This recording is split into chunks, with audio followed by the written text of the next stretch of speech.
नमस्कार मित्रांनो, मुख्यमंत्री माझी लाडकी बहीण योजनेसाठी नवीन शासन निर्णय हा घेण्यात आलेला आहे। तर या योजनेमध्ये जे काही नवीन बदल करण्यात आलेले आहे, यासाठीचा जो काही शासन निर्णय घेण्यात आलेला आहे, तर त्या शासन निर्णयाबद्दल संपूर्ण माहिती आपण या व्हिडिओच्या माध्यमातून जाणून घेणार आहोत। त्यासाठी व्हिडिओ शेवटपर्यंत नक्की बघा आणि चॅनलवरती नवीन असाल तर चॅनलला सबस्क्राईब करून ठेवा। असेच महत्त्वपूर्ण अपडेट्स आपण घेऊन येत असतो।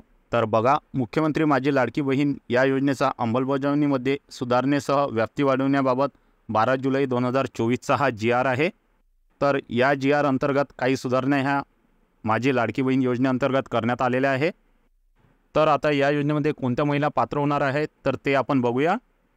तर आता या निर्णयानुसार कोणकोणत्या सुधारणा ह्या करण्यात आलेल्या आहे। तर अगोदर तुम्हाला पात्रतेसाठी कोणते डॉक्युमेंट्स लागत होते आणि आता या डॉक्युमेंट्समध्ये कोणते बदल करण्यात आलेले आहे, याची संपूर्ण माहिती आपण बघूया। तर सर्वात अगोदर प्रस्तावना इथे बघा।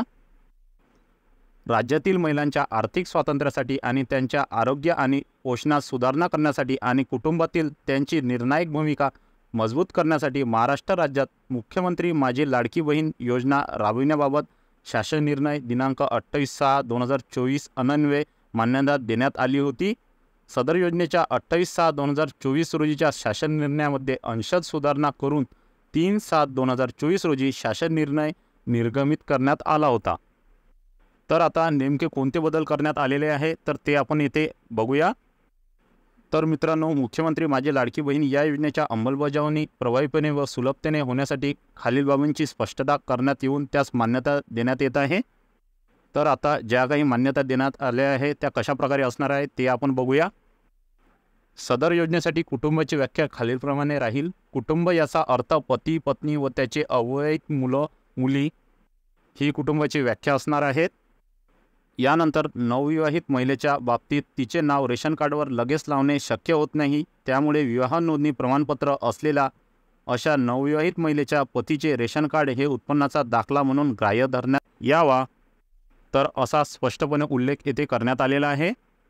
यानंतर तिसरा बदल म्हणजे परराज्यात जन्म झालेल्या व ती सध्या महाराष्ट्रात वास्तव्यात असेल त्या महिलेने महाराष्ट्रातील अधिवास असणाऱ्या पुरुषाबरोबर विवाह केला असेल तर अशा बाबतीत त्याच्या पतीचे जन्मदाखला किंवा शाळा सोडल्याचे प्रमाणपत्र किंवा अधिवास प्रमाणपत्र ग्राह्य धरण्यात येते। याशिवाय महिलेच्या पतीचे 15 वर्षापूर्वीचे रेशन कार्ड व 15 वर्षापूर्वीचे मतदान कार्ड देखील ग्राह्य धरण्यात यावे, तर ही बाब इथे सांगितली गेली आहे। यानंतर चौथा बदल म्हणजे सदर योजनेचा लाभ घेण्यासाठी पोस्टातील बँक खाते ग्राह्य धरण्यात येणार आहे। यानंतर पाचवा बदल म्हणजे योजनेच्या ऑफलाईन अर्जावरील लाभार्थी महिलेचा फोटो काढून तो ऑनलाईन अर्ज दाखल करण्यासाठी ग्राह्य धरण्यात यावा, तर असा सुद्धा उल्लेख येथे करण्यात आलेला आहे। म्हणजे आता लाईव्ह फोटो घेण्याची काही गरज येथे राहणार नाही। यानंतर सहावा मुद्दा म्हणजे सदर योजनेअंतर्गत नागरी व ग्रामीण भागातील बालवाडी सेविका, अंगणवाडी सेविका, NULM यांचे समूह संघटक, मदत कक्ष प्रमुख, CMM, आशा सेविका, सेतू सुविधा केंद्र व आपले सरकार सेवा केंद्र यांना पात्र महिलांचे अर्ज भरून घेण्यासाठी प्राधिकृत करण्यात येत आहे। म्हणजेच या ठिकाणी सांगितल्याप्रमाणे तुम्हाला येथे अर्ज करता येणार आहेत। यानंतर सातवा पॉईंट म्हणजे केंद्र शासनाने विविध शासकीय योजनांचे लाभ PFMS DBT प्रणालीद्वारे देण्याची प्रक्रिया कार्यान्वित केली आहे। केंद्र किंवा राज्य शासनाच्या विविध योजनांमधील उदाहरणार्थ PM किसान योजना, पोषण, MNREGA, PM Svanidhi, JSY, PMMVY व अन्य तत्सम योजना जे लाभार्थी मुख्यमंत्री माझी लाडकी बहीण या योजनेच्या अटी व शर्तीनुसार पात्र ठरत असतील त्यांचा डाटा माहिती व तंत्रज्ञान विभागाकडून प्राप्त झाल्यानंतर त्यांची KYC व आधार ऑथेंटिकेशन यापूर्वीचे झालेले असल्याने सदर लाभार्थ्यांना केवळ ऑफलाईन अर्ज भरून घेऊन मुख्यमंत्री माझी लाडकी बहीण या योजनेचा थेट लाभ देण्यात यावा, हे सुद्धा येथे सांगण्यात आलेलं आहे। म्हणजेच आता जर तुम्ही अदर कुठल्याही योजनांचा लाभ घेत असाल तर तुम्ही या योजनेसाठी अर्ज करू शकणार आहात, तर महत्त्वपूर्ण बदल हा इथे करण्यात आलेला आहे। यानंतर आठवा मुद्दा म्हणजे गाव पातळीवरील ग्रामसेवक, कृषी सहाय्यक, तलाठी, अंगणवाडी सेविका, आशा सेविका, ग्राम रोजगार सेवक व अन्य ग्रामस्तरीय कर्मचारी यांची ग्रामस्तरीय समिती स्थापन करण्यात यावी। सदर समितीचे संयोजक ग्रामसेवक व सदस्य सचिव अंगणवाडी सेविका राहतील।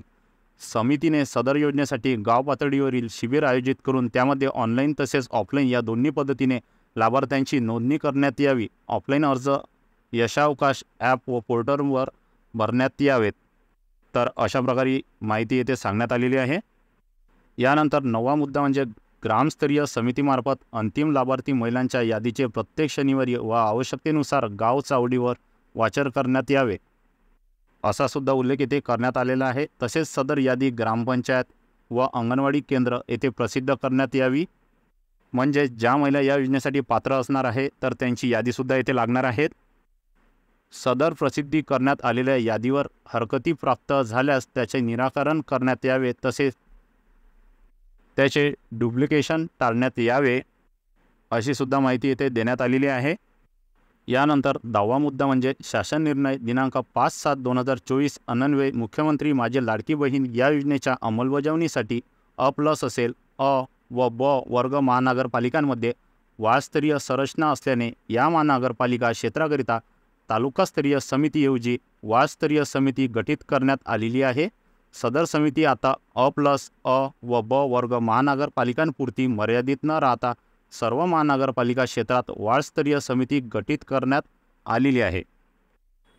यानंतर 11वा बदल म्हणजे तालुका वार्डस्तरीय समितीमार्फत पात्र लाभार्थ्याची निवड करून लाभार्थ्याची अंतिम यादी प्रसिद्ध करण्यात यावी. जिल्हास्तरीय समितीने तालुकास्तरीय समितीवर देखरेख व संनियंत्रण ठेवण्यात यावे, असे इथे सांगण्यात आलेलं आहे. यानंतर 12वा बदल म्हणजे नागरी व ग्रामीण भागातील बालवाडी सेविका, अंगणवाडी सेविका, NULM यांचे समूह संघटक, CRP, मदत कक्ष प्रमुख, CMM, आशा सेविका, सेतू सुविधा केंद्र, अंगणवाडी पर्यवेक्षिका, ग्रामसेवक, आपले सरकार सेवा केंद्र यांना लाभार्थ्यांची अंतिम यादी प्रसिद्ध झाल्यावर एकूण पात्र लाभार्थ्याचे अर्ज सादर केल्याप्रमाणे आणि सदर ऑनलाईन ॲप पोर्टलवर प्रति यशस्वी पात्र लाभार्थ्यांची नोंद झाल्यावर ₹50 याप्रमाणे प्रोत्साहन भत्ता देण्यात येणार आहे. म्हणजे जे शासकीय अधिकारी तुमची नोंदणी करत असतील तर त्यांना ₹50 प्रति लाभार्थी हे शासनामार्फत देण्यात येणार आहे. तर अशा प्रकारे महत्त्वपूर्ण बदल या योजनेमध्ये करण्यात आलेले आहे. या GRची लिंक खाली तुम्हाला डिस्क्रिप्शन बॉक्समध्ये मिळून जाईल. तर महत्त्वपूर्ण हा व्हिडिओ होता. तर जास्तीत जास्त लाभार्थ्यांना हा व्हिडिओ शेअर करा. असेच नवनवीन योजनांचे अपडेट्स जाणून घेण्यासाठी आपल्या युवांटेक चॅनलला लाईक, शेअर आणि सबस्क्राईब नक्की करा. धन्यवाद.